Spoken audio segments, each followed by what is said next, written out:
tomato review on this tomato right here, and it is called the Mexikanische. I think it's just called, it's generally a wild Mexican tomato, a tomato that originates from Mexico, and it's a wild version, and that's basically what it is. But that was the name that I got the seeds under, so that's how we are putting it out as a video. So let's take a closer look at the tomato.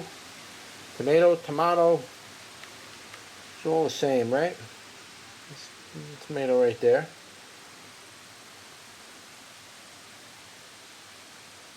A little cherry. It's not quite a pimp. This is more like a cherry tomato to me. I didn't look at the leaf, so here's a look at the inside.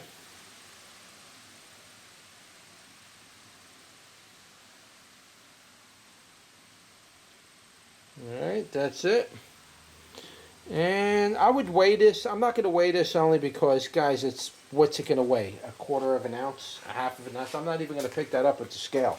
So it's not worth weighing the little one here. However, what we will do is we will do a bricks.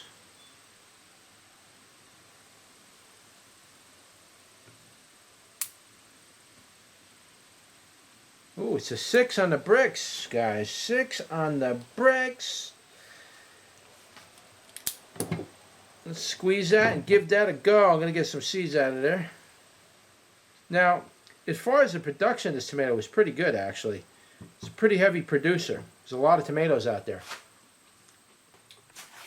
Let's start off with the sweetness. Sweetness was pretty good. It was definitely above average. I'm probably going to put that sweetness at somewhere between the 0 and 50. I'll probably put that somewhere at around maybe about a 30, 20, between 28 and 30, somewhere around there. It was a nice amount of sweetness on there. It was pretty prominent. I was able to taste it. It's just so short-lived. You eat it, and I mean, you got to eat a handful of these really at once to really saturate your mouth with the flavor and everything.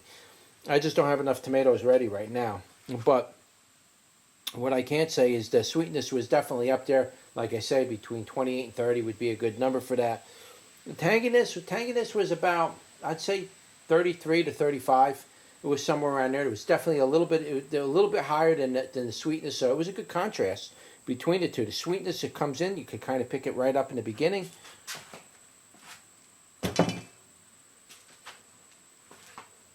And then shortly after that, you can really pick up on that tanginess. So now the tomato flavor was very nice. It had a pretty good prominent flavor. Now again, we're not talking about how much I like the flavor. We're talking about how strong was the flavor in this tomato profile. And so it was definitely a little above average. So we're probably going to go at about 6, 6.5 on that tomato flavor. It was in there. You can really taste the nice tomato flavor with it.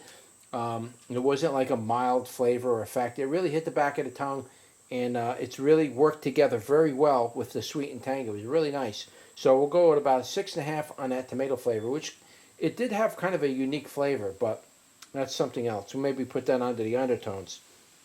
Moisture was obviously good, so we'll go 6.5 on the moisture because these are ripe, real small cherry tomatoes, and they can get really wet on you. So yeah, about 6.5 on that would be a good number. Tardy and sour, I'm going to put a 1 on the tardy because there was a little bit of a tardiness to it. Undertones, I'm going to put a 1 on the undertones because there was a slight undertone. It's not that it was an earthy undertone. It was just a different type of tomatoey type flavor, so to speak, that really kind of came and then went quickly. It was a funny kind of a undertone, but it was very pleasant, actually. It was very different tasting.